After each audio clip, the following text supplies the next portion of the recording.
It's an old-fashioned water war between the two driest states in the nation, and some Utahns say they'll be in troubled water if Las Vegas builds a pipeline to pump water from underwater Utah's West Desert.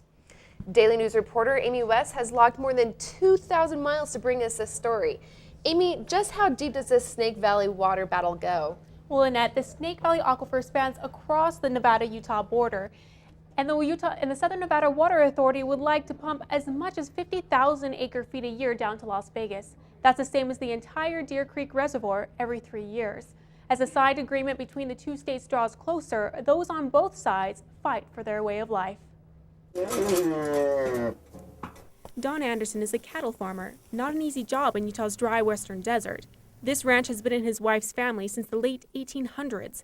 Ranching in the desert wouldn't be possible if it weren't for the life-giving water that sits below Snake Valley. As we look at a proposed project like this, we can see that there could be significant impacts on us in the future because we are already seeing the impacts that we are affecting upon ourselves.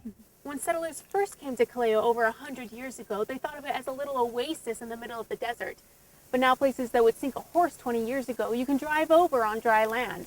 And ranchers are worried that piping water out of Snake Valley will cause irreparable damage. The agreement would allow the Southern Nevada Water Authority to pump water from the aquifer 300 miles down to Las Vegas.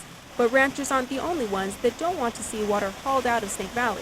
Utah air quality specialist Dr. Brian Minch says it's also a question of ethics. We are sacrificing the livelihoods of hundreds of people who lived out there and have been out there for generations so that we can ship water to Las Vegas so they can expand their housing development and their golf courses and build more fountains for their hotels. I have a real ethical problem with that. J.C. Davis from the SNWA says it's a misconception that Las Vegas needs the water to expand since the economic downturn has ground construction in the city to a halt. Davis says casinos only use 3% of the city's water and fountains and golf courses use recycled water.